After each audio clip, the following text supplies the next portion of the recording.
ऐसी ही बेहतरीन कहानियाँ सुनने के लिए केपी नॉवल चैनल को लाइक, शेयर और सब्सक्राइब करें। आने वाली कहानियों के बारे में जानने के लिए हमारे टेलीग्राम से जुड़ें। लिंक डिस्क्रिप्शन में है। केओस डिवाउरर सिस्टम, अध्याय 641, अजीब नफरत। दबाव। 10,000 मीटर ऊंचे पहाड़ को मलबे में बदलने के लिए पर्याप्त दबाव ज़ेरास पर इतनी जोर से गिरा कि उसके घुटने मुड़ गए।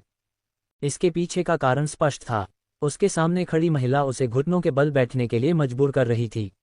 उसे ये भी नहीं पता था कि जब उन्हें जाने का निर्देश दिया गया था तो उसने उसे पहले ही जगह पर क्यों रोक दिया था, और अब वह बिना एक भी शब्द बोले उसे घुटनों के बल बैठने के लिए मजबूर कर रही थी।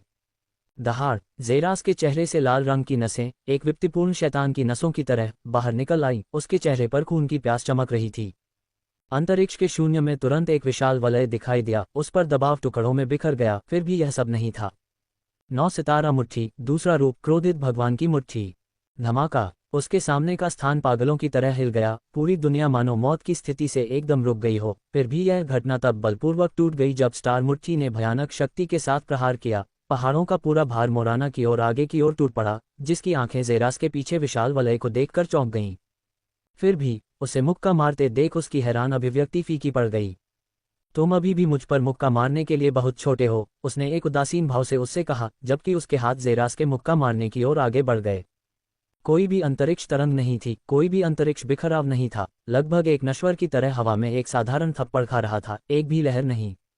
फिर भी ज़ेरास का चेहरा बदल गया और आखिरी सेकंड में उसकी मुट्ठी पर लाल बिजली के रन दिखाई दिए, जो उसकी मुट्ठी के उसकी हथेली से संपर्क करने से पहले एक अतिरिक्त सुरक्षात्मक परत जोड़ रहे थे।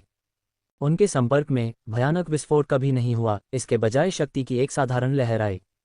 फिर भी ज़ेरास ने एक अविश्वसनीय चीज़ देखी, क्योंकि विनाशकारी ऊर्जा जो पहले टकराव के बिंदु से बाहर की ओर लहरदार हो रही थी, अचानक उसकी काली हथेलियों में इकट्ठा होने लगी। ज़ेरास के पीछे का स्थान टुकड़ों में बिखर गया। उसके पीछे एक विशाल ब्लैक होल दिखाई दिया, जिसमें वह अजेय शक्ति के साथ गायब हो गया। उसके 20 मीटर दूर एक और भंवर दिखाई दिया, जिससे वह बाहर निकल गया, खाली जगह पर टकराया। उसकी आंखें बस खाली आंखों से दूर के तारों की रोशनी को देख रही थी जो उसके चेहरे पर चमक रही थी। सुन्न। उसका दिमाग अविश्वसनीय शक्ति के प्रदर्शन से सुन्न हो गया था।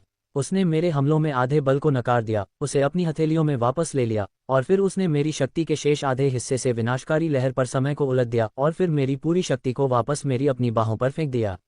ज़ेरास के लिए ये सोचना लगभग समझ से परे था।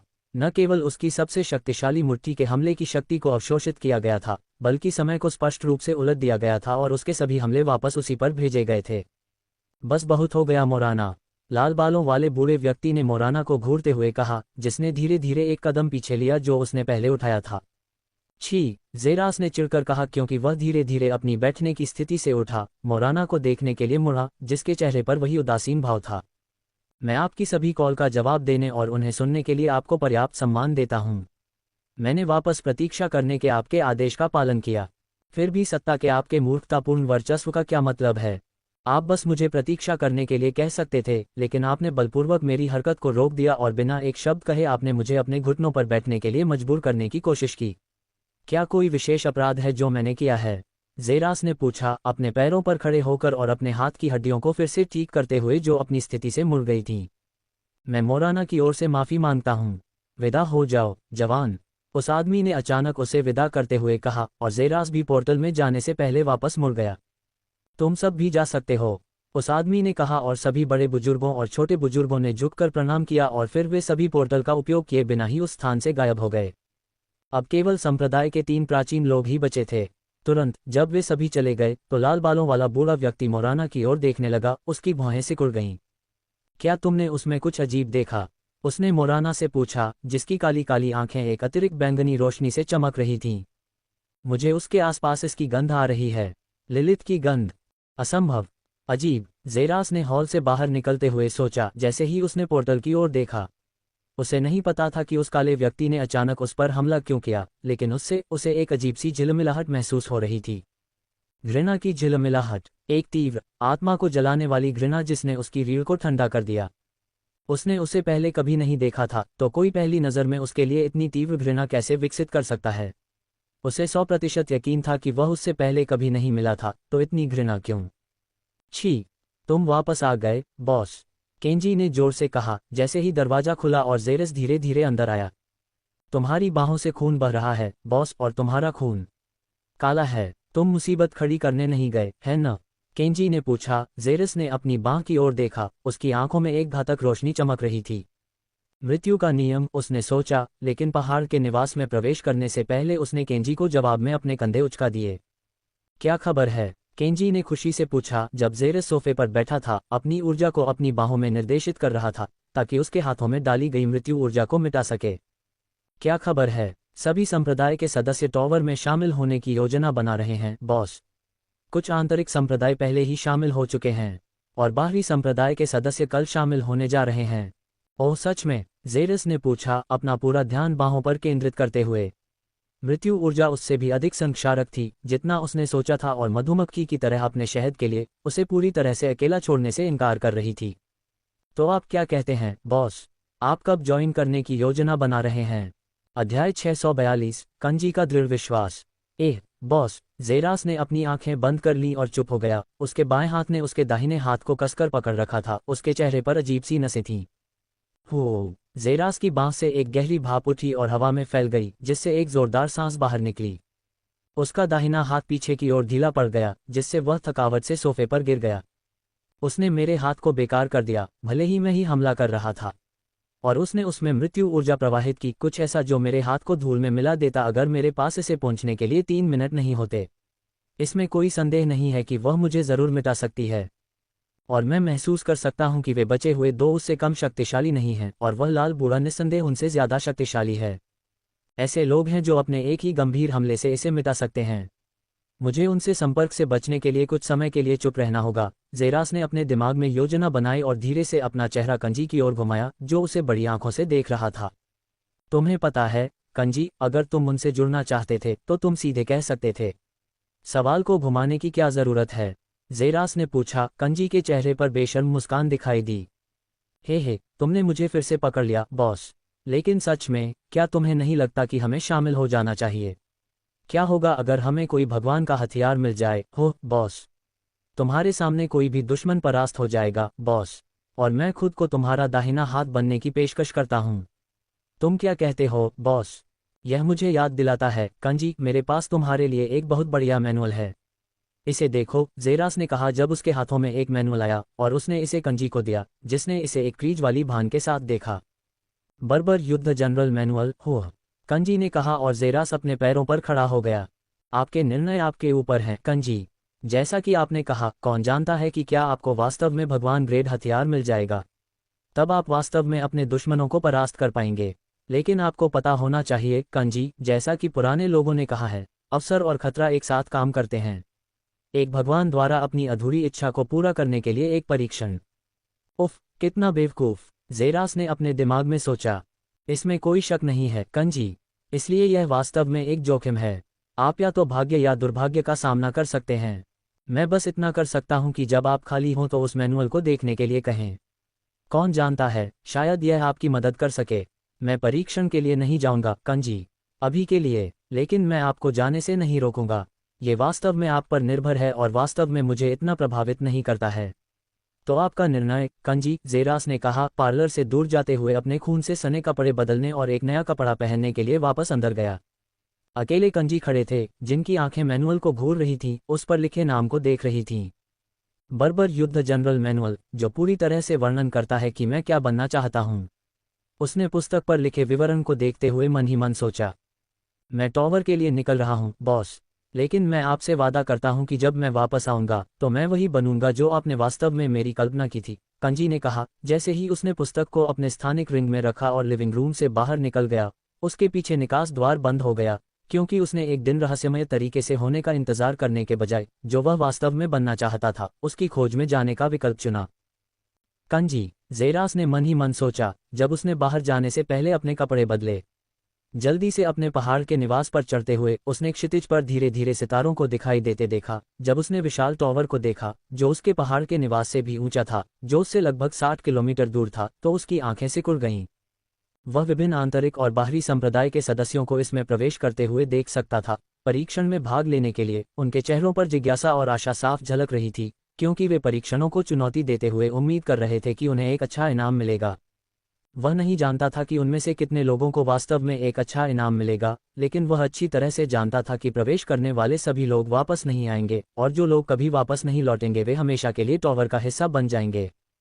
फिर भी ज़ेरास केवल इस तथ्य के कारण भागना नहीं चाहता था कि उसके पास अभ्यास करने के लिए उसके मैनुअल थे। अब उसके विकास का सबसे बड़ा समय था। वह संप्रदाय में रहकर अपनी ताकत को जितनी जल्दी हो सके उतनी जल्दी विकसित करना चाहता था, बजाय इसके कि वह किसी देवता से कुछ अच्छा इनाम पाने की उम्मीद में कुछ परीक्षणों को पूरा करने की कोशिश में इधर उधर भागता रहे। अगर वह टॉवर से वाकई भगवान जैसा हथियार निकाल पाता तो ये बहुत बढ़िया होता। वह निस्संदेह अपने सभी दुश्मनों को आसानी से परास्त कर सकता था, लेकिन क्या वह ऐसी गलती पर अपनी जिंदगी और मौत की बाजी लगा सकता था? अगर उसे कोई भगवान जैसा खजाना नहीं मिला तो क्या होगा? वह 2 साल बाद पछतावे में मरते हुए कुछ भी नहीं रह जाएगा। जब उसके दुश्मन उसके पीछे पड़ गए तो वह उनका सामना करने के लिए पूरी ताकत लगा दी। उसने अपना शरीर और आत्मा सब कुछ दे दिया, ये जानते हुए कि उसने लगातार 3 साल तक लगातार तैयारी की थी। अगर वह मर भी गया तो उसे पता था कि उसने कम से कम अपना सर्वश्रेष्ठ प्रदर्शन किया। यह एक योद्धा की मौत होगी, लेकिन वह किसी भी कीमत पर अपने बचने के मौके को सुरक्षित करने के लिए कुछ भी करेगा। चलो साधना का एक और दौर शुरू करते हैं। सबसे पहले 9 सितारा मैनुअल। ज़ेरास ने अपनी चेतना को अपने स्थानिक वलय में डुबोते हुए और किताब निकालते हुए कहा। 20 मिनट जल्दी बीत गए और वह किताब से काफ़ी कुछ निर्धारित करने में सक्षम हो गया, जैसे कि मैनुअल में केवल तीसरे और चौथे सितारा शरीर मैनुअल शामिल थे। उसने पहले 2 का अभ्यास कर लिया था और उसके पास मौजूद मैनुअल में अगले 2 का रहस्य छिपा हुआ था। और साथ ही उसने अंततः तीसरे तारापिंड का रहस्यमय सार जान लिया जिसे वह जल्द ही बनाने वाला था। अध्याय 643 अमर सितारा कोर। अमर सितारा कोर। ये पहला वीरान सितारा कोर और क्रोधित भगवान सितारा कोर के बाद अगला कोर था। लेकिन ये सबसे जटिल कोर था जिसे ज़ेरास ने कभी देखा था, क्योंकि लगातार 3 दिनों तक पढ़ने के बाद उसकी भौहें सिकुड़ गईं, फिर भी जानकारी उसे समझ में नहीं आई। मैं पहले से ही प्रक्रिया को समझता हूँ, लेकिन सितारे के बिंदु और प्रभाव को समझना मुश्किल है। मैनुअल के अनुसार उसे वही करना था जो उसने पहले किया था, जो कि बस अपनी रीढ़ की हड्डी में दूसरे क्षेत्र में मैना को अवशोषित करना था। लेकिन फिर इस तरह के परिवर्तन से जो परिवर्तन होगा उसने ज़ेरास को भ्रमित कर दिया। 9 सितारा मैनुअल उसके शरीर में मौजूद प्रत्येक कोशिका को विभाजित करता है, उसके भीतर एक संपूर्ण जीवन कोर रखता है, इतना कि हर कोशिका अपने आप में एक जीवित दुनिया की तरह है। यह एक स्पष्टीकरण प्रभाव था जिसे ज़ेरास अपने दिमाग में नहीं ला पाया। क्या परिणाम होगा कि उसकी हर कोशिका एक मिनीवल की बराबरी करेगी? क्या वह इस तरह के परिवर्तन से बच पाएगा जो ऐसी चीज के लिए आवश्यक है? इसके अलावा ये कुछ ऐसा था जो गंभीर रूप से स्वर्गीय नियमों की अवहेलना करता था, जो उसके पिछले कष्टों से 2 गुना से भी अधिक बुरा होगा। ये कुछ ऐसा था जिसे वह वास्तव में संभाल नहीं सकता था। ठीक है, मुझे नहीं लगता कि मेरे पास ज्यादा विकल्प हैं, ज़ेरास ने सोचा जैसे ही उसने अपना सिर ऊपर उठाया। सितारों को देखा जो आकाश को चमका रहे थे, उनकी कुछ किरणें विशेष रूप से उस पर चमक रही थीं। यह एक अजीब प्रभाव था जिसे उसने देखा था। जब भी वह पहाड़ की चोटी पर बैठता है तो तारे की रोशनी सामान्य से अधिक उस पर केंद्रित होती है। चलो शुरू करते हैं, ज़ेरास ने सोचा, और अगले ही पल उसकी आंखें बंद हो गईं। उसका दिल उसकी छाती के भीतर धीरे धीरे धड़क रहा था और क्षेत्र के चारों ओर हवा अचानक शांत हो गई। उजाड़ सितारा अंगूठी खोलो, ज़ेरास ने आदेश दिया और उसके पीछे का स्थान टुकड़ों में फट गया क्योंकि एक विशाल अंगूठी अंतरिक्ष के शून्य से फिसल गई, धीरे धीरे हवा में घूम रही थी। तुरंत ज़ेरास के चारों ओर की रोशनी लगभग दोगुनी हो गई, जो उसके फिगर पर केंद्रित थी, और उसकी पीठ से एक सुनहरी रोशनी दिखाई दी जो उसके कपड़ों को भेदती हुई बाहर आ रही थी। 7 घंटे बीत गए। अंगूठी ज़ेरास के पीछे घूम रही थी और तारों की रोशनी को अवशोषित कर रही थी, और एक बार फिर उसके होंठ हिल गए। क्रोधित भगवान स्टार रिंग खोलो, विशाल उजाड़ स्टार रिंग के ऊपर एक और विशाल रिंग खुली जो एक भयावह आधिपत्य और अनियंत्रित आभा से भरी हुई थी।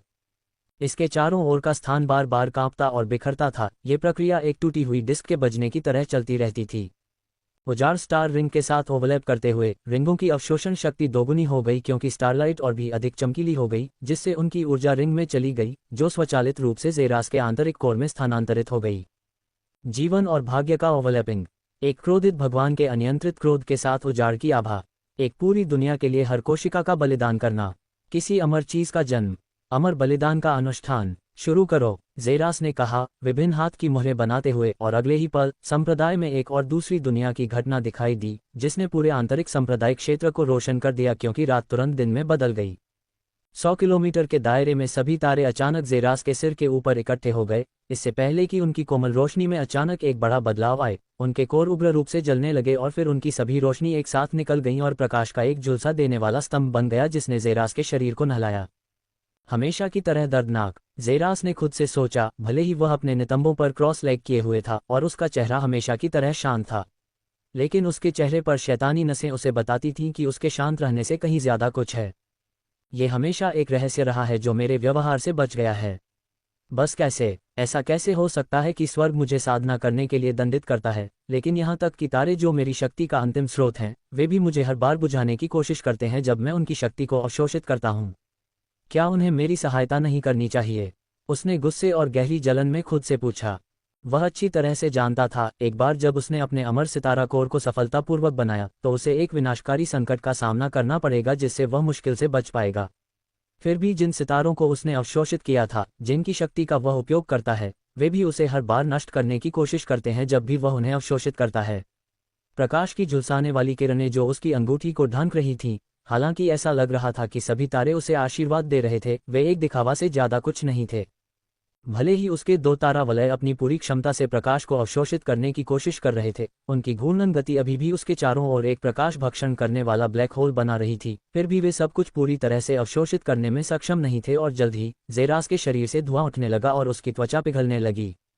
मुझे इसका उपयोग करने से पहले अभी भी थोड़ा और इंतजार करना होगा, या अगर यह सब कुछ अवशोषित करने में सक्षम नहीं है तो मैं वास्तव में कुछ भी नहीं रह जाऊंगा। जेरास ने चुपचाप बैठते हुए सोचा, अपनी त्वचा के जलने की भावना का विरोध करते हुए, लेकिन अंधेरे भाव जो प्रकाश की चिलचिलाती किरणों से कुछ भी नहीं रह गई।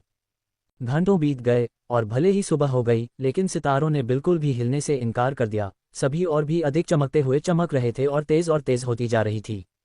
जल्दी ही पूरे 2 महीने बीत गए और एक ही घटना घट रही थी। शुक्र है, बहुत कम लोग इसे देख पाए क्योंकि अधिकांश छात्र गॉड टॉवर के लिए रवाना हो गए थे। केवल बुजुर्ग ही बचे रह गए थे जो विभिन्न पहाड़ों की चोटी पर चुपचाप इस घटना को देख रहे थे। वे बिना पलक झपकाए 100 साल तक ऐसे ही रह सकते थे, इसलिए उनके लिए पूरे 2 महीने इंतजार करना कोई बहुत बड़ी बात नहीं लगती। लेकिन 2 महीने बाद जेरास भी आखिरकार इस तकनीक को आजमाने के लिए तैयार था। अध्याय 644, अभेद्य रक्षा का एक कोर। उसका अभ्यास, ये निषिद्ध है न? ग्रैंड एल्डर लायनहॉर्ट ने दूर से चिलचिलाती रोशनी की किरणों के दूर के स्तंभ को देखते हुए पूछा। रात और दिन के आदेशों का जबरदस्ती पश्चाताप करना, स्वर्गीय नियमों को तोड़ना।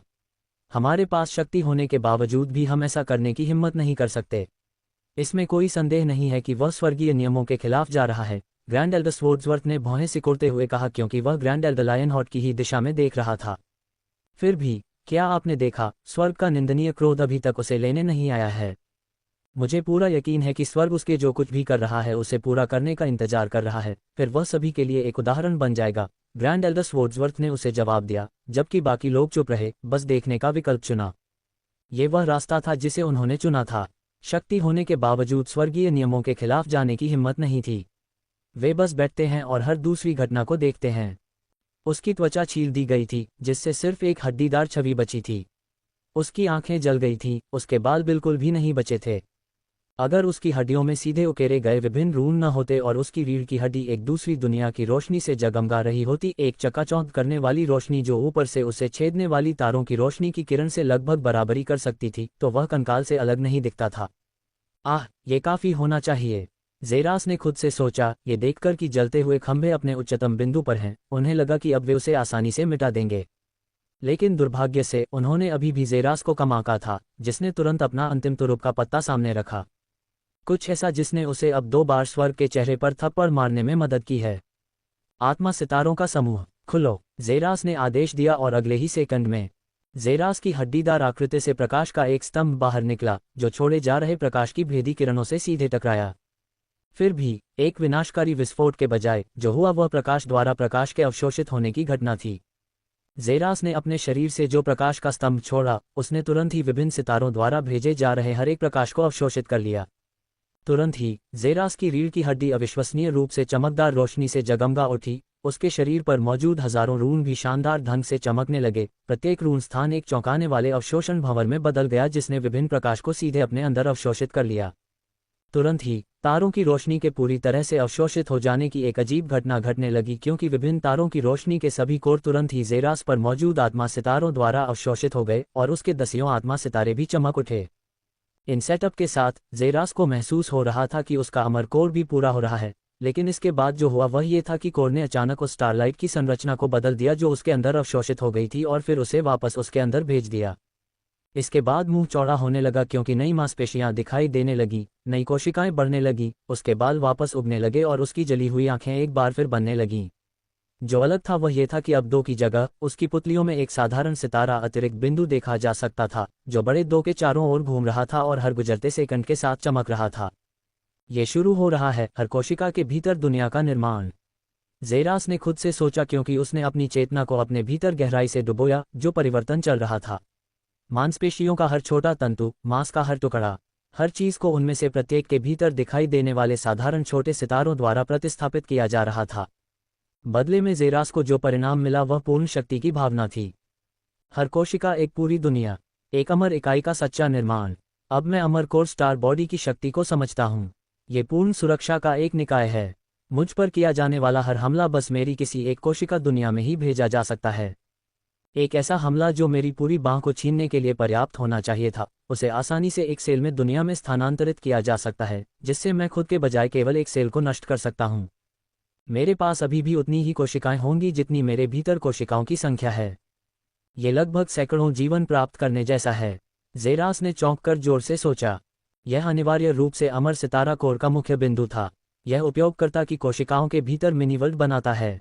उपयोगकर्ता पर हर हमला जो उपयोगकर्ता को अस्तित्व से मिटाने में सक्षम है, बस एक सेल में स्थानांतरित हो जाएगा और उसके भीतर केवल एक ही सेल को नुकसान होगा। ये सैकड़ों जीवन दिए जाने जैसा था, क्योंकि किसी भी तरह के हमले के खिलाफ उसकी रक्षा सैकड़ों गुना बढ़ गई थी। 2 और सप्ताह बीत गए। ज़ेरास के आत्मा सितारों के समूह ने सितारों के भीतर मौजूद ऊर्जा की हर एक किरण को अवशोषित कर लिया, जब तक कि पूरे सैकड़ों सितारे ज़ेरास के शरीर में पूरी तरह से अवशोषित नहीं हो गए। अमर सितारा रिंग खुला। आवाज पूरी दुनिया में फुसफुसाती रही, जो अचानक शांत हो गई। ऐसा लग रहा था कि सारा शोर शून्य में समा गया है। पहाड़ की चोटी पर बह रही हल्की हवा रुक गई और उड़ती घासों ने भी अपनी लय बंद कर दी। उसके बाद एक दूसरी दुनिया की अंगूठी थी, जो अविश्वसनीय मात्रा में ऊर्जा से भरी हुई थी। इसने क्रोधित भगवान के स्टार रिंग के चारों ओर चक्कर लगाया, उसे अपनी जगह पर रखा, जबकि ज़ेरास की त्वचा पर रूनों का एक नया सेट दिखाई दिया, जो बिल्कुल भी विनाशकारी आभा नहीं रखता था। फिर भी रूनों ने ज़ेरास को किसी तरह का सर्वोच्च आत्मविश्वास दिया। एक आत्मविश्वास जो कहता है कि चाहे कोई भी हमला हो, यह उसके लिए एकमात्र थप्पड़ के अलावा कुछ नहीं होगा। आखिरकार, मैंने तीसरा स्टार कोर बनाया। ज़ेरास खुशी से दहाड़ते हुए दोनों घुटनों के बल गिर पड़ा। वह पहले कभी इतना खुश नहीं हुआ था, क्योंकि ज़ेरास अब अपनी ताकत के बारे में एक सच्चाई जानता था, और वह ये था कि वह अमर क्षेत्र के कदमों पर पहुंच गया था। उसके लिए बस इतना ही बचा था कि वह जो कुछ उसके सिर के ऊपर से गुजर रहा था, उसे दुनिया को खत्म करने वाली शक्ति से भर दे। स्वर्गीय दंड, अध्याय 645, एक मानसिक परीक्षण। तारे के गायब होने की शुरुआत में आसमान में एक जोरदार गड़गड़ाहट और चटकने की आवाज हुई, जिससे ज़ेरास के आसपास का पूरा इलाका अंधेरे में डूब गया। फिर भी ज़ेरास ने अपनी भौहें सिकोड़ते हुए कई मिनट बिताए। उसे बिजली बिल्कुल नहीं दिखी, बस घने काले बादल थे। अजीब है, बिजली कहाँ है? ज़ेरास ने अपने ऊपर काले बादलों को देखते हुए खुद से पूछा।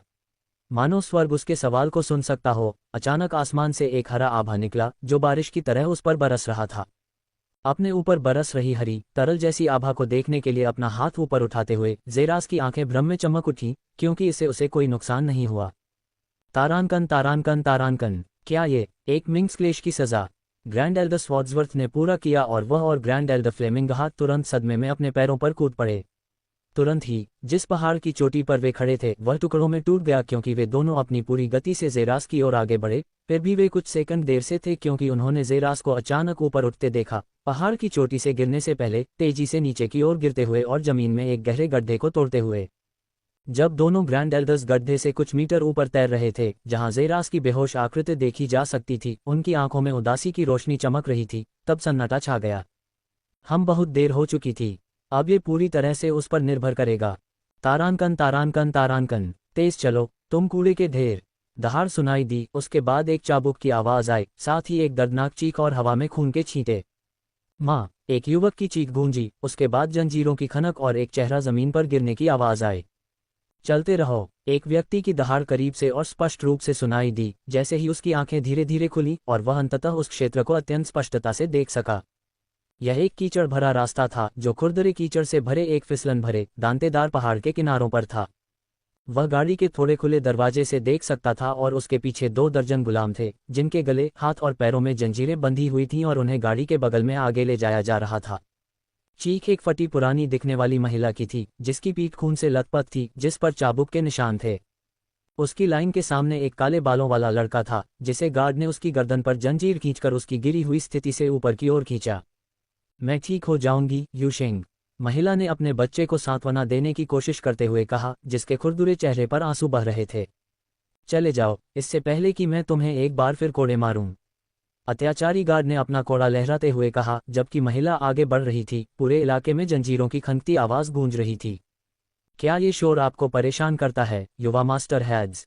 आवाज उसके कानों के पास गूंजी, क्योंकि उसने धीरे धीरे अपना ध्यान अपने पीछे खड़े व्यक्ति की ओर लगाया। यह एक दुबला पतला बूढ़ा आदमी था जिसके चेहरे पर एक बड़ी, विनम्र मुस्कान थी और उसकी आंखों की एक अजीब जोड़ी थी, एक लाल रंग की और एक गहरे रंग की। वे सभी क्यों बंधे हुए हैं? हेड्स ने मासूमियत से पूछा, जबकि बूढ़े व्यक्ति ने एक भान उठाए। क्या आप भूल गए, युवा मास्टर? ये सभी गुलाम हैं जिन्हें आपके पिता ने ईविल गोरमोन कबीले के साथ हमारे विजयी युद्ध के दौरान पकड़ा था। दुबले पतले आदमी ने उससे कहा, जबकि चांदी जैसे सफ़ेद बालों और नीली आंखों वाले हेड्स ने अपना सिर हिलाया। ईविल गोरमोन कबीला? मुझे उनके बारे में बिल्कुल भी जानकारी क्यों नहीं है? और मुझे अपने पिता ने कब आदेश दिया था कि मैं उनके विजयी युद्ध से गुलामों को वापस लाऊं? वास्तव में कौन सा युद्ध? और मेरे पिता कौन हैं? मुझे बहुत चक्कर आ रहा है। उसने चुपचाप अपने आप से सोचा, अपनी आंखें बंद करके कुछ याद करने की कोशिश कर रहा था, फिर भी उसका दिमाग खाली था। उसे बिल्कुल भी पता नहीं था आखिर वह कौन था। हेडिस नाम क्यों बिल्कुल भी जाना पहचाना नहीं लग रहा है। तेज चलो, तुम घिनौने जीव। एक बार फिर जोरदार दहाड़ आए और उसके बाद कोड़े की मार और एक शरीर के जमीन पर गिरने की आवाज आई। कोड़ा, कोड़ा, वार। कोड़े की मार की आवाज एक बार फिर गूंजी, उसके बाद पूरे इलाके में 3 कोड़ों की आवाज गूंजी। कृपया दया करो, एक व्यक्ति की कांपती और कर्कश आवाज गूंजी, उसके बाद जंजीरों की खनकती हुई आवाज आई। चाबुक, चाबुक, छप। खून हवा में फैल गया, गाड़ी के दरवाजों पर दाग लग गया और कुछ हेड्स के चेहरे पर भी छलक आया। धीरे धीरे उसने अपना हाथ उठाया, अपनी उंगली से अपने चेहरे से खून पोंछा और उसकी आंखें कुछ देर तक लगातार खून को घूरती रहीं, जिसे सर डोरेमोन ने नोटिस किया। मैं दाग के लिए माफी चाहता हूं, युवा मास्टर। क्या मैं आपकी मदद कर सकता हूं? उसने कहा और हेड्स के चेहरे से खून साफ करने की कोशिश करते हुए रूमाल निकाला, लेकिन एक उठे हुए हाथ ने उसे रोक दिया। क्या कोई समस्या है, युवा मास्टर? सर अल्वाटोर ने अपने सामान्य रूप से मनोरोगी युवा मास्टर के अजीब व्यवहार को देखते हुए पूछा। मुझे कुछ बताओ। हाँ, युवा मास्टर, ब्लेड स्लैश और बाहर की तरह चाबुक स्लैश में से कौन ज्यादा दर्दनाक होगा? उसने अचानक पूछा और सर डोरेमोन की भौहें सिकुड़ गईं। एक गरिमापूर्ण व्यक्ति के रूप में मैं कांटेदार चाबुक से मारे जाने की तुलना में ब्लेड से कट जाना पसंद करूंगा, उसने उत्तर दिया और हेड्स का हाथ अचानक उसकी जेब में चला गया, जहां एक छोटा खंजर पड़ा था और उसने उसे अपनी मुट्ठी में कसकर पकड़ लिया। इससे सावधान रहना, युवा स्वामी। ये बहुत तेज और खतरनाक है। हमारे शक्तिशाली राज्य के राजकुमार के रूप में आपको इसे पकड़ने की अनुमति नहीं है। RIP। मांस को चीरते हुए चाकू की आवाज सुनाई दी और सर डोरेमोन की आंखें हैरत में चमक उठीं, हेड्स के हाथ को देखते हुए जो तेजी से खून से लथपथ हो रहा था। खटखट, खंजर के जमीन पर गिरने की आवाज और उसके बाद खून बहने की आवाज। GRR। हेड्स के माथे पर एक नस उभर आई क्योंकि दर्द सीधे उसके सिर में जा रहा था। क्या आप ठीक हैं, युवा मास्टर? डोरेमोन ने कहा, ब्लेड को उससे दूर करते हुए। उसे तेजी से अपनी जेब में वापस रखते हुए उसने अपने हाथ हेड्स के घाव पर रखे और एक हरे रंग की आभा ने जल्द ही उसके हाथों को घेर लिया। अध्याय 646। युवा मास्टर हेड्स। अपनी आंखों में आश्चर्य के साथ हेड्स ने दिलचस्प तरीके से देखा कि कैसे उसके हाथों पर लगे घाव तुरंत बंद हो गए और खुद पर लगी चोटों का दर्द पीछे छूट गया। तुमने मुझे क्यों ठीक किया? हेड्स ने अचानक पूछा, जब सर डोरेमोन ने उसकी आंखों में देखा। क्या तुम ठीक नहीं होना चाहते, युवा मास्टर हेड्स? उसने पूछा, उसकी गर्दन के पीछे के बाल खड़े हो गए। हाँ, हेड्स ने जवाब दिया। तो तुम्हारी इच्छाएं ही मेरी आज्ञा हैं, युवा मास्टर, जैसा कि तुम्हारे पिता राजा ने आदेश दिया है, उसने झुककर कहा। जैसे ही हेड्स की आंखों में एक अजीब सी रोशनी चमकी और वह बाहर की ओर देखने लगा, जहां दासों को लगातार कोड़े मारे जा रहे थे और बेरहमी से घसीटा जा रहा था। मेरी इच्छाएं ही तुम्हारी आज्ञा हैं, तुम कहते हो? उसने एक बार फिर पूछा। हाँ, युवा मास्टर, तुम जो भी चाहो वह किया जाना चाहिए। तो उन पहरेदारों को दासों को कोड़े मारने से रोको। क्या? सर डोरेमोन ने उसे ऐसे देखा जैसे उसने कोई भूत देखा हो, लेकिन जब हेड्स ने उसकी ओर देखा तो उसका सदमा गायब हो गया। मेरा मतलब है, हाँ युवा स्वामी, उसने जोर से आदेश देने से पहले कहा। युवा स्वामी ने किसी को भी दासों को कोड़े मारने से मना कर दिया है। क्या आप सभी युवा स्वामी के आदेश प्राप्त करते हैं? उसने जोर से पूछा, क्योंकि दासों के प्रभारी 4 मजबूत गार्ड सदमे में रुक गए और सभी गाड़ी की ओर देखने के अलावा कुछ नहीं कर सके। आपके आदेश का अच्छी तरह से पालन किया गया है। फिर भी वे सभी चिल्लाए और अपने चाबुक बेल्ट में रखे और सर डोरेमोन गाड़ी में चढ़ गए। उनके चेहरे पर हेडिस को देखते हुए एक हैरान करने वाला भाव था। क्या मैं आपसे कुछ पूछ सकता हूँ युवा स्वामी? हाँ। आप दासों को कोड़े मारने का आदेश क्यों देते हैं? आपको क्या लगता है इसका कारण क्या हो सकता है? हेड्स ने जवाब में पूछा। मुझे ये सोचना बुरा लगता है कि यह करुणा है, लेकिन मैं आपके लिए निर्णय लेने की हिम्मत नहीं कर सकता युवा स्वामी, सर डोरेमोन ने विनम्रता से कहा। जिन्हें कोड़े मारे गए हैं वे धीरे धीरे चलते हैं, दूसरों को नीचे खींचते हैं। जिन अन्य लोगों को नीचे खींचा गया है उन्हें भी कोड़े मारे जाते हैं, जिससे उनकी गति और धीमी हो जाती है। अगर यह जारी रहा तो हम हमेशा के लिए यहाँ फंस जाएंगे, क्योंकि दास अपने घर वापस पहुँचने से पहले ही अपनी सीमा तक पहुँच जाएंगे। ये कुछ ऐसा नहीं है जो हम बर्दाश्त कर सकते हैं, है न? हेड्स ने उत्तर दिया, जबकि सर डोरेमोन ने सदमे में अपना जबड़ा गिरा दिया। बेवकूफ़ युवा स्वामी अब सोच सकता है उसे क्या हो गया। इतनी गहरी सोच जैसी आपकी शालीनता से उम्मीद थी, उसने कहा जब अचानक आसमान में बिजली की आवाज़ गूंजी। हेड्स की आंखें चौंककर ऊपर की ओर उठी, इससे पहले कि वह गाड़ी से नीचे कूदे और बिजली को गहराई से देखा जो अचानक चमकने से पहले गायब हो गई। मेरी चापलूसी करने की कोई ज़रूरत नहीं है युवा स्वामी, यह बारिश का संकेत मात्र है, सर डोरेमोन ने मन ही मन उसका मजाक उड़ाते हुए कहा। छी, जैसा कि इस घटिया युवा मालिक से उम्मीद थी। इतना कमज़ोर दिल। ओह, हेड्स ने हाथ ऊपर उठाते हुए और अपने हाथों पर बारिश की फुहारों को महसूस करते हुए कहा। चलो तुम्हें वापस गाड़ी में चढ़ाते हैं युवा मालिक, अगर तुम बारिश में भीग गए तो तुम्हें सर्दी लग सकती है, उसने कहा और वे दोनों गाड़ी में वापस चले गए। हेड्स ने अपना सिर सीट पर टिका दिया। बिजली, यह मुझे कितनी जानी पहचानी लगती है, मैं इसे महसूस कर सकता हूँ। हेड्स ने चुपचाप सोचा। अचानक उसके सिर में तेज दर्द हुआ और उसकी आंखें सदमे में बंद हो गईं। उसकी पीठ गाड़ी की आरामदायक सीट में और भी धंस गई और उसके नाखून उसकी हथेलियों में कसकर जकड़े हुए थे। अव्यवस्थित चित्रों का एक सेट जिसे वह न तो समझ सकता था और न ही समझ सकता था। फिर भी वह छवियों में से एक से कुछ चुन सकता था।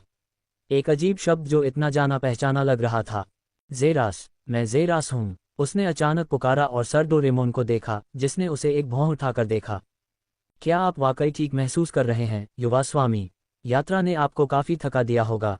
चिंता मत करो युवा स्वामी, हम जल्द ही घर पहुंच जाएंगे, उसने कहा और गाड़ी की गति थोड़ी तेज कर दी। यही बात उन दासों के लिए भी थी जिन्हें और तेज चलने की धमकी दी गई थी।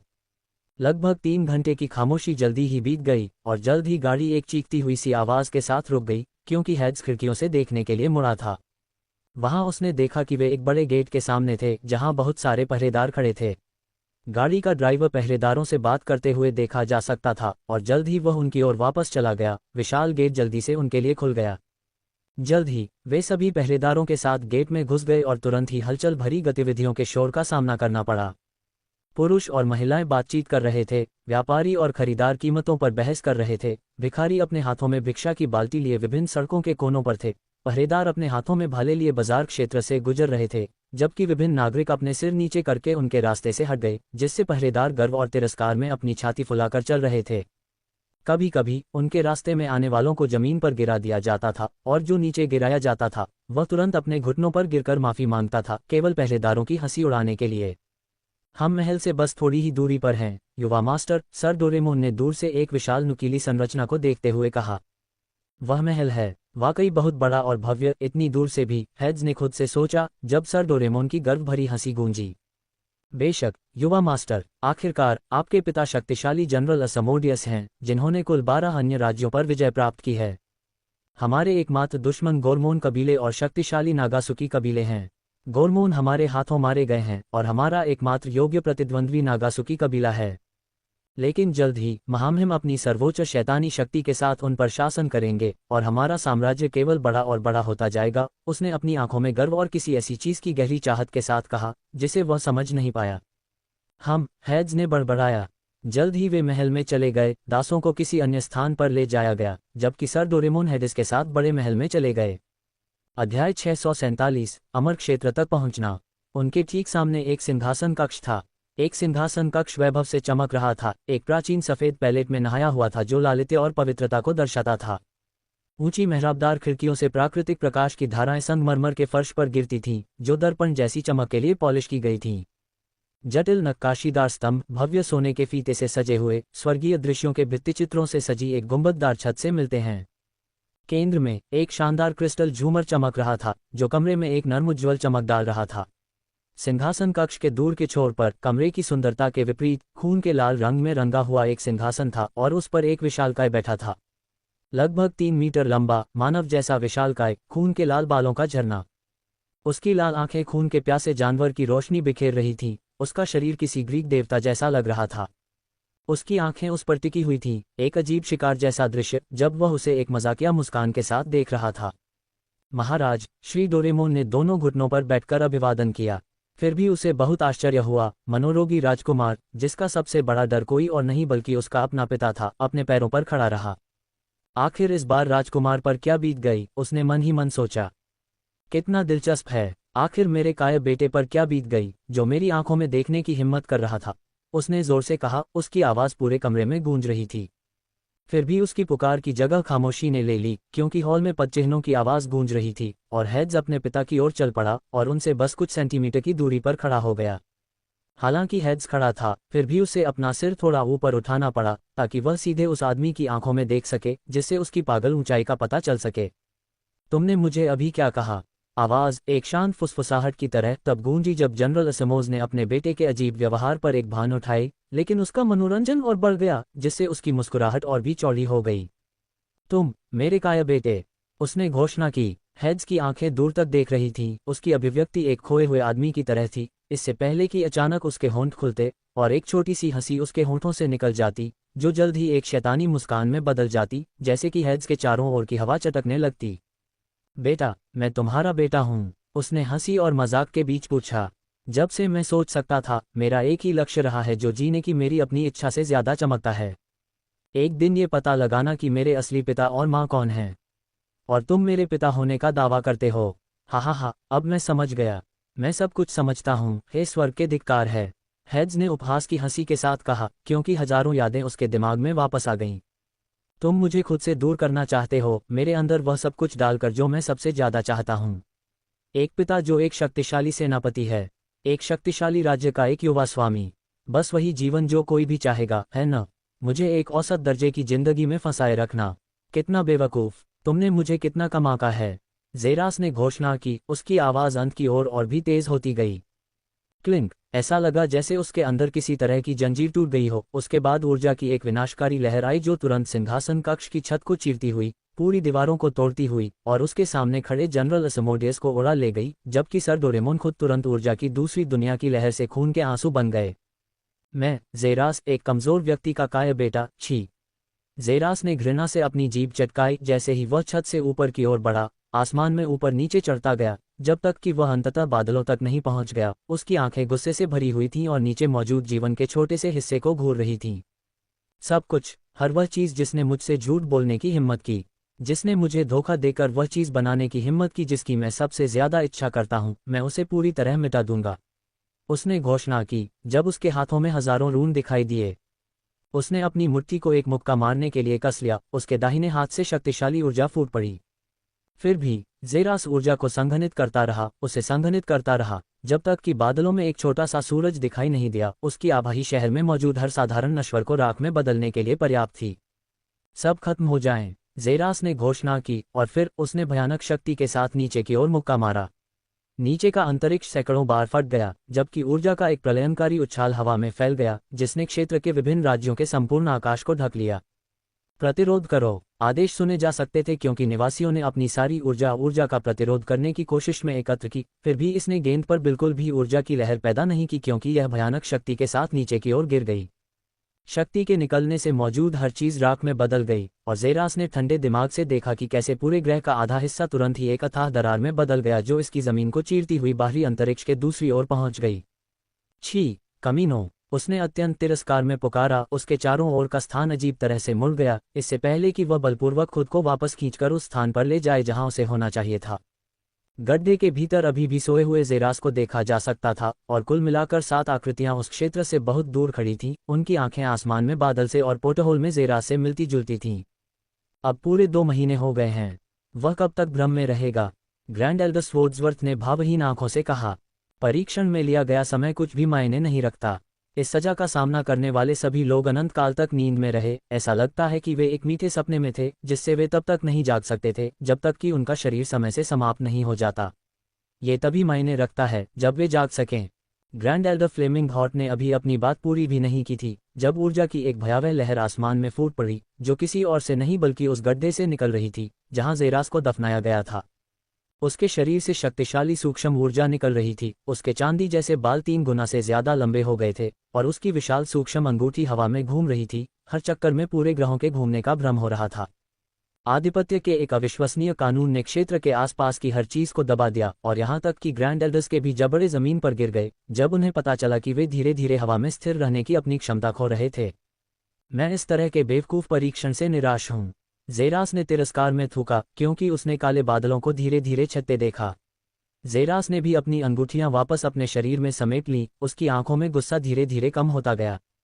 अपने हाथों को आगे की ओर बढ़ाते हुए उसने अपने सामने की जगह को हिंसक तरीके से खींचा। एक आयामी छेद को चीरते हुए उसमें गायब हो गया। छेद भी उसके पीछे बंद हो गया। वह पास हो गया। मन की पीड़ा की वह परीक्षा जो साधक को उसकी अपनी सबसे गहरी दिल की इच्छा में फंसा देती है। क्या तुमने उस आभा को देखा? आधिपत्य की उसकी आभा। परीक्षा पास करने के बाद यह एक बिल्कुल नए स्तर पर पहुंच गई। आभा ने मुझे प्रभावित किया। इसका सिर्फ एक ही मतलब हो सकता है, ग्रैंड एल्डर वुड्सवर्थ ने कहा। उसकी आंखें गंभीरता से चमक रही थीं। वह अमर पद पर पहुंच गया है। अमर पद, किसी भी चीज को वापस जीवन में लाने की शक्ति रखने वाला। जेरास ने अपनी मुट्ठी को कसकर बंद करते हुए फुसफुसाया। उसकी आंखों में रोशनी की एक चमक चमक रही थी। अब मैं समझ गया हूँ, मैं सब कुछ समझ गया हूँ, उसने खुद को समझते हुए सोचा।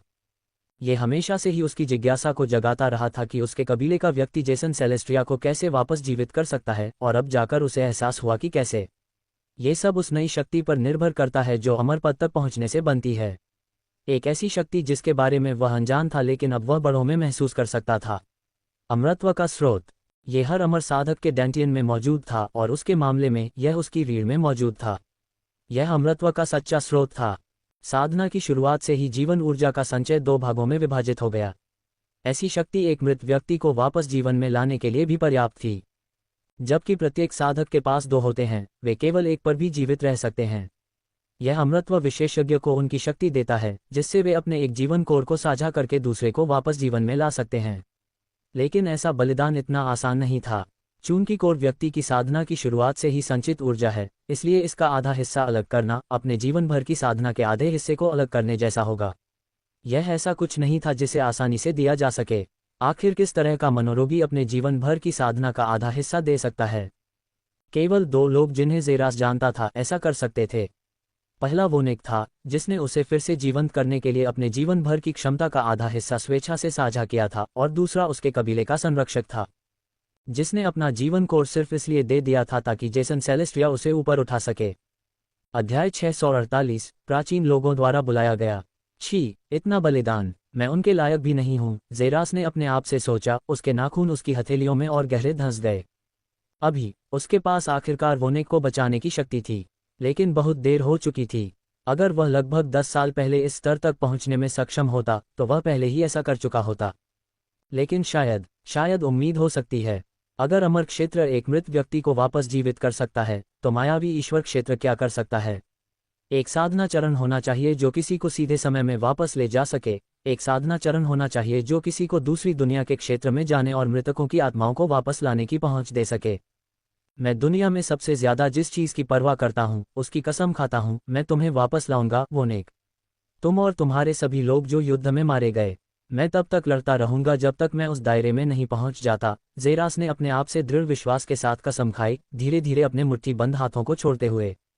अपनी पिछली अक्षमताओं के आगे झुकना ऐसा लग रहा था जैसे कोई भी व्यक्ति जो किसी बात के लिए दोषी महसूस करता है वही करेगा।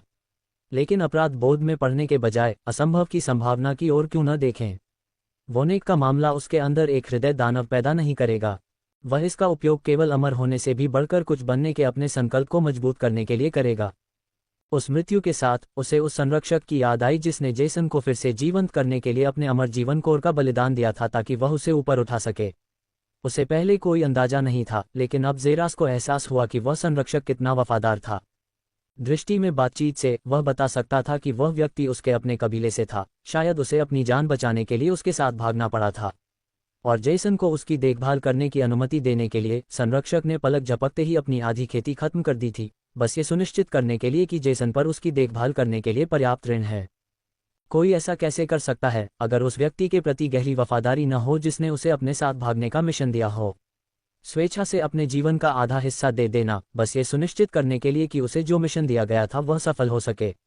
ये कुछ ऐसा था जिसकी वह कल्पना भी नहीं कर सकता था। किसी के प्रति इतनी गहरी वफादारी। इसलिए भले ही उसे नरक का जोखिम उठाना पड़े, वह निश्चित रूप से घर वापस जाएगा और उस आदमी से मिलेगा। वह आदमी जिसने एक व्यक्ति की वफादारी को इतना कमजोर कर दिया।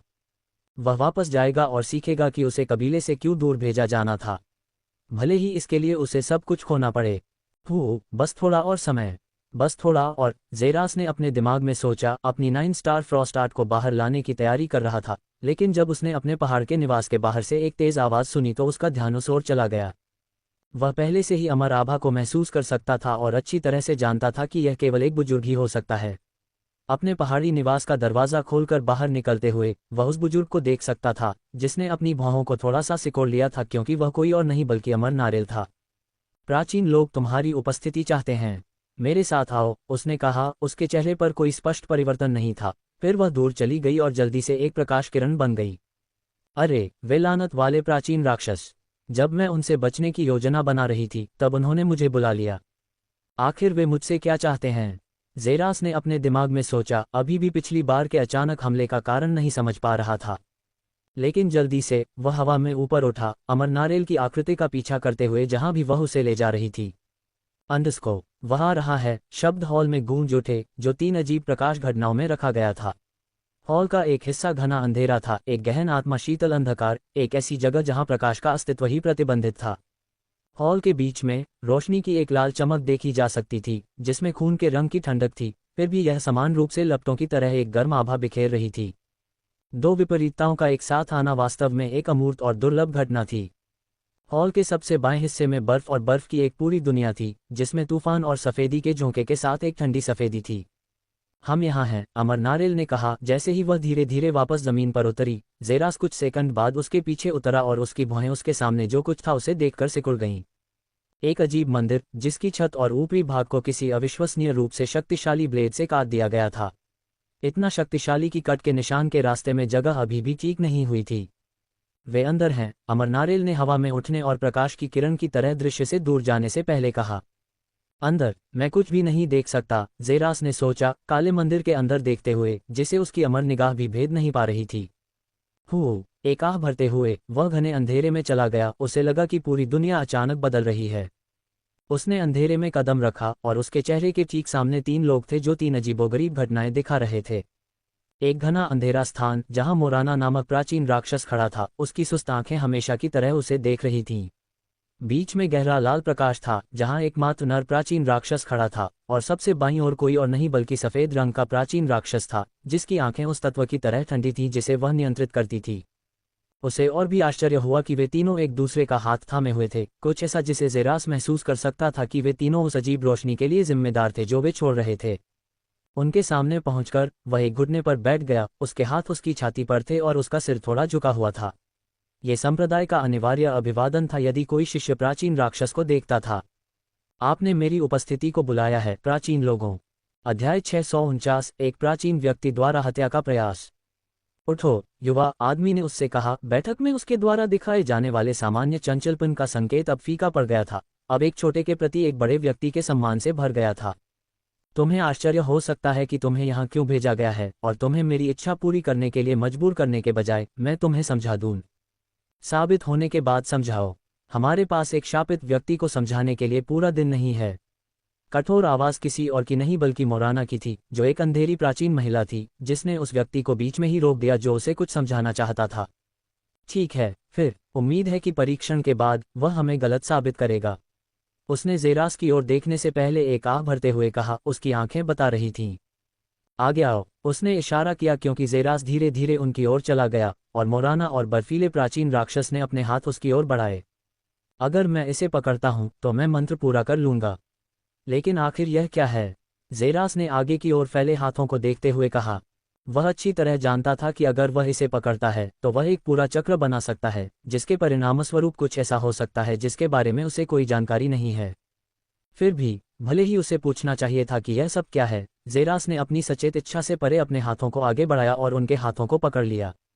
तुरंत उसके शरीर की सभी मांसपेशियां आंशिक रूप से लकवाग्रस्त हो गईं क्योंकि उसने महसूस किया कि एक तीव्र मृत्यु आभा उसके बाएं हाथ से प्रवेश कर रही है, जबकि एक तीव्र बर्फीली भावना उसके बाएं हिस्से में फैल गई, जिससे वह स्थिर हो गया। Odyssey of the revealing epitome 1001 में बदल गया, एक पर जीवन का पुनर्निर्देशन हुआ। Soul art of Niagara in epitome रहस्योद्घाटन।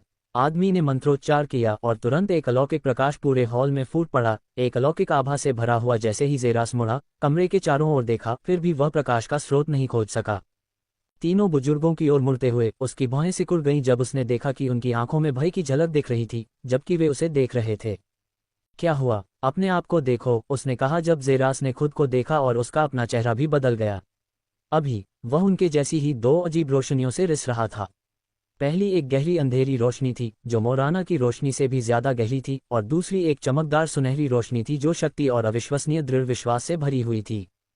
छी, मैं जानता हूं कि तुम उस कमीने की एक घिनौनी संतान हो। नरक में जाओ तुम। मोराना से एक सर्वनाशकारी आभा फूटने के साथ ही ये दहाड़ अविश्वसनीय रूप से अचानक आई, जो पूरी शक्ति के साथ जेरास पर टूट पड़ी, और तुरंत वह पूरे हॉल में लुढ़क गया, बुरी तरह से जमीन पर धंस गया और आखिरकार दीवार से टकरा गया। क्या बकवास है! जेरास के मुंह से गहरा खून बह निकला और उसे लगा कि उसके मुंह से मौत की आभा निकल रही है, और तुरंत उसका चेहरा बदल गया। उसने फिर से ऐसा किया। दूसरी बार, तुम मरने के लायक हो। दूर से दहाड़ आई जब उसने मोराना को अपनी ओर दौड़ते हुए देखा। जेरास ने अपनी तलवार निकालते हुए अपनी अंगूठियां बुलाने की तैयारी की, फिर भी उसने देखा कि मोराना अचानक अपनी दौड़ने की स्थिति में फंस गई, हिलने में असमर्थ। तुमने मुझे रोकने की हिम्मत की, रोवन। मोराना ने गुस्से में दहाड़ लगाए और अपनी शिकारी जैसी नज़र को अपने पीछे घुमाया जहां उस आदमी की आकृति देखी जा सकती थी। उसका एक हाथ उसकी ओर बढ़ा हुआ था, जिसके परिणामस्वरूप मोराना हवा में रुक गई, हिलने में असमर्थ। क्या अजीब कानून है! लगभग ऐसा लगता है जैसे उसने उसे समय में जमा दिया हो, फिर भी यह उससे भी अधिक जटिल लगता है, जेरास ने खुद से सोचा, मोराना को खाली देखते हुए जो हवा में फंसी हुई थी, और वह अपनी तलवार को वापस म्यान में रखने से खुद को रोक नहीं सका। अगर आदमी ऐसे व्यक्ति को आसानी से फ्रीज कर सकता है, तो वह बिना पलक झपकाए भी उसके साथ ऐसा कर सकता है। उसे मारने से कोई फायदा नहीं होगा। ये जीवन की बर्बादी होगी और एक घिनौना अभिशाप होगा जिसे तुम अपने नाम से मिटा नहीं पाओगे। 200 साल पहले उसकी कमीनी माँ ने मेरे साथ जो किया, उसके बाद मेरा नाम बहुत पहले ही खराब हो चुका है। अगर वे चाहें तो मुझे 9 स्वर्गों से शाप मिले, मैं उसे 200 साल पहले मुझे दिए गए दर्द के लिए चीर दूंगी। वह एक विक्षिप्त जानवर की तरह दहाड़ उठी। उसके होठों से एक गुर्राहट की आवाज़ गूंज रही थी क्योंकि वह जेरास को उन जानलेवा आंखों से घूर रही थी जो कभी किसी पर नहीं गई थीं। उसके चेहरे पर जेरास को अविश्वसनीय घृणा और जानलेवा इरादे का आभास हो सकता था। वह एक जानवर की तरह थी जो ये सुनिश्चित करने के लिए अपनी जान देने के लिए तैयार थी कि वह मर जाए। लेकिन अचानक बर्फ की तरह सफ़ेद रंग का प्राचीन राक्षस उसके बगल में प्रकट हुआ, उसके होंठ उसके कानों की ओर बढ़ रहे थे। तुम मुझ पर अपने शापित जादू का इस्तेमाल करने की हिम्मत मत करना, लूना। मोराना चिल्लाई, लेकिन लूना के होंठ उसके कानों के पास खुल गए और उसकी बात अनसुनी हो गई। शांत हो जाओ, उसने उसके कानों में कहा, और अगले ही पल मोराना की हत्या की मंशा कुछ भी नहीं की तरह फीकी पड़ गई और वह खाली होकर बैठ गई। उसकी आंखों का रंग फिर से लौट आया और वह चुपचाप जेरास को देखने लगी। मदद के लिए धन्यवाद, लूना। मोराना को संभालना काफी मुश्किल है, और मुझे खुशी है कि तुम शांति से सोच सकती हो, रोवन ने कहा, और लूना ने अपनी ठंडी निगाह जेरास की ओर घुमाई और फिर धीरे से अपना सिर हिलाया और अपनी निगाहें उससे हटा लीं। उसकी आंखों में निराशा साफ झलक रही थी और फिर वह रोवन की ओर देखने लगी। क्या तुम उसे जीने दोगी? उसने पूछा, और रोवन ने अपना सिर हिलाने से पहले जेरास की ओर देखा। वह उसका बेटा हो सकता है, लेकिन वह उसका नहीं है। वह मरने के लायक नहीं था, हमारे हाथों में तो बिल्कुल भी नहीं। हमारे शिष्यों में से किसी एक के बेटे को मारना ऐसा कुछ नहीं है जिसका अभिशाप मैं अपने संप्रदाय को झेलने दूं, रोवन ने पूरे विश्वास के साथ कहा। मोराना अगली बार जब उसे देखेगी तो पलक झपकते ही उसे मार डालेगी, और कोई देवता भी उसे रोक नहीं पाएगा। लूना ने रोवन के सिर हिलाने पर पर्याप्त निश्चितता के साथ कहा। मुझे पता है, इसलिए वह अब संप्रदाय छोड़ देगा और फिर कभी यहां दिखाई नहीं देगा। क्या? अध्याय 650 निर्वासित। मुझे संप्रदाय छोड़ना होगा। ज़ेरास के लिए यह विचार अचानक झटके से ज्यादा कुछ नहीं था। जब उसने रोवन को देखा जो उसकी ओर चल रहा था, उसने कभी नहीं सोचा होगा कि उसे प्रवेश के 2 साल से भी कम समय में संप्रदाय छोड़ना पड़ेगा। तब नहीं जब उसने सिर्फ एक स्थान सुरक्षित करने के लिए इतनी सारी परेशानियां झेली थीं, आंतरिक संप्रदाय में वापस आने के लिए इतनी सारी परेशानियां झेली थीं, और अब उसे छोड़ना ही था। पूरे संप्रदाय को ये घोषणा करो कि शिष्य ज़ेरास को संप्रदाय से हमेशा के लिए निर्वासित कर दिया गया है। कारणों को उनकी कल्पना पर छोड़ दो, रोवन ने उससे कहा। जहां तक तुम्हारा सवाल है, मेरे साथ आओ, रोवन ने ठंडे स्वर में आदेश दिया। उसके पास से गुजरते हुए उसके कदमों के धीरे धीरे फीके पड़ गए। एक गहरी सांस के साथ ज़ेरास ने अपने धड़कते दिल पर लगाम लगाए उसके पीछे पीछे चला। अंडस्को, मेरे ज्ञान के अनुसार तुम सिर्फ अपनी बिल्ली को कंधे पर रखकर संप्रदाय में आए थे। आपकी शून्य बिल्ली विशेषताओं में से एक विशेषता है। आप इसे या तो संप्रदाय के पास छोड़ सकते हैं ताकि आप इसे अपने पालन पोषण में मदद कर सकें। मैं इसे अपने साथ ले जाऊंगा। ज़ेरास ने उसे बीच में ही रोक दिया, क्योंकि वह पहले से ही जानता था कि मामला कहाँ जा रहा है। उत्तर की प्रतीक्षा किए बिना वह जमीन पर तैरता हुआ चला गया, अपने पहाड़ी निवास के दरवाजे के सामने उतरा और उसमें प्रवेश किया। दरवाजा बंद करके ज़ेरास घर के चारों ओर चला गया, कागज का एक टुकड़ा और एक कलम ढूंढ रहा था।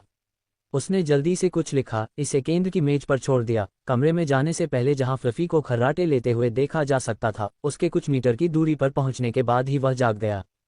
म्याओ, बिल्ली ने ज़ेरास की थोड़ी उदास और खामोश अवस्था को देखकर अपनी आंखों पर पंजा फेरते हुए उससे कहा। हम चलते हैं, फ्लफी, ज़ेरास ने कहा जब बिल्ली पूरी तरह से उठी, जल्दी से उसके ऊपर चढ़ गई और उसके कंधे पर कूद गई।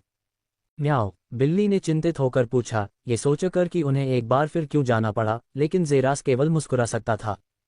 चिंता मत करो, यह एक बेहतर जगह होगी, उसने इस विश्वास के साथ कहा कि उसे यकीन भी नहीं था कि वह ऐसा कर सकता है। टेबल पर छोड़े गए नोट पर एक आखिरी नज़र डालते हुए उसने दरवाज़ा खोला, रोवन की ओर वापस तैरते हुए, जिसने अपने हाथों को एक तरफ फैलाया। 1 मिलीसेकंड के अंतराल में एक बड़ा भंवर बन गया।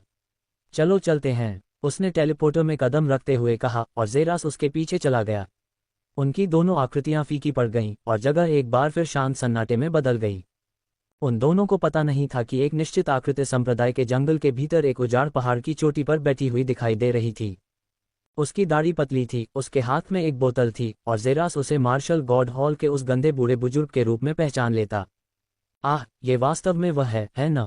कितना दुर्भाग्यपूर्ण है, बुजुर्ग ने कहा। उसकी आंखों की रोशनी फीकी पड़ गई जब उसने अपने हाथों में बोतल को देखा, उसमें से एक छोटा घूंट लिया। वह इतना कमज़ोर है कि वह एक छोटी सी लहर भी नहीं पैदा कर सकता। उसे बताने से वह सिर्फ एक बेवकूफ़ाना फैसला करेगा। उसे और समय चाहिए, बुजुर्ग ने खुद से कहा। पहाड़ से ऊपर उठकर मार्शल गॉड हॉल की दिशा में वापस चला गया। अंडस्को, ये भगवान के बच्चों के क्षेत्र का दूसरा और सबसे दूर का हिस्सा है। 10,000 परिवर्तन संप्रदाय में वापस जाने में आपको कम से कम 50 साल लगेंगे। रोवन की आवाज़ उस वीरानी में गूंज उठी जो उसके और ज़ेरास के सामने थी। पूरी तरह से अराजकता और पर्यावरण की खराब स्थिति वाला क्षेत्र के माध्यम से ज़ेरास उन जगहों को देख सकता था जहां से लावा निकल रहा था। लावा का एक समुद्र फैल गया था, टूटे और आधे उखड़ चुके पहाड़ के टुकड़ों का एक और क्षेत्र, और घने जंगल के पेड़ों का एक और क्षेत्र, और लाखों मील तक फैले बड़े छत्र वाले पेड़। यहाँ रहने वाले लोग आदिवासी जातियां हैं जो या तो नई दुनिया के अनुकूल विकसित नहीं हो पाए या फिर बस अकेले रहना चाहते हैं। आपके साधना चरण के साथ कम से कम आपको पलक झपकते ही नहीं मारा जाना चाहिए। मैं आपको फिर कभी नहीं देख सकता, रोवन ने उससे कहा, पोर्टल की ओर मुड़ते हुए और उसे अकेला छोड़ते हुए। लेकिन पोर्टल से बाहर निकलने से पहले वह आवाज़ सुनकर रुक गया। जब मैंने आंतरिक संप्रदायों में शामिल होने के लिए दिफाया परीक्षण पूरा किया, तो मुझे बताया गया कि संप्रदाय को मेरी एक इच्छा पूरी करनी होगी, बशर्ते कि यह बहुत ज्यादा न हो जाए। ज़ेरास ने अचानक पुकारा और रोवन अपनी जगह पर रुक गया, उसकी आंखें सिकुड़ गईं। आखिरी चीज जो वह चाहेगा वह यह है कि युवक संप्रदाय में वापस लौट आए और संप्रदाय को उसका कुछ देना होगा। और उसने पूछा, उसकी ओर मुड़ते हुए, मैं जानना चाहता हूं कि मुझे क्यों निर्वासित किया जा रहा है। उसने क्यों कहा कि मैं एक शापित कमीने की संतान हूं? और तुम्हारा क्या मतलब है कि सिर्फ इसलिए कि वह मेरी माँ है, इसका मतलब यह नहीं है कि मैं हूं। मैं इस विषय के बारे में और अधिक जानने के लिए अपनी इच्छा बदल देता हूं, ज़ेरास ने रोवन की ओर देखते हुए कहा। उसकी आंखें गंभीरता से चमक रही थीं। बेशक, ज़ेरास ने उस अजीब विषय के बारे में जानकारी सुनी थी जिस पर उस समय चर्चा हुई थी, बस कुछ घंटे पहले। यह उसके लिए बिल्कुल स्पष्ट था कि 10,000 परिवर्तन संप्रदाय उसके मूल के बारे में कुछ जानता था। वह कम से कम ये जानना चाहता था, ये दुनिया की हर चीज़ के लायक होगा। तुम अपने मूल के सवाल की तलाश कर रहे हो, है न? मुझे यकीन है कि इसीलिए तुम 10,000 परिवर्तन संप्रदाय में आ गए, या तुम जैसा व्यक्ति दिव्य युद्ध संप्रदाय में चला गया होता, रोवन ने कहा, जैसे ही उसके पैरों के नीचे एक लाल रंग का मंच दिखाई दिया और वह बैठ गया, अपनी नज़र दूर चांद पर टिकाते हुए। बैठ जाओ, मैं इसका इस्तेमाल 300 साल पहले उसका कर्ज चुकाने के लिए करूंगा, उसने कहा, उसकी आंखों में दूर के अतीत की एक याद चमक रही थी। ये सब 10,000 परिवर्तन संप्रदाय से शुरू हुआ, और संप्रदाय के एक बुजुर्ग को नदी किनारे एक छोटी लड़की मिली।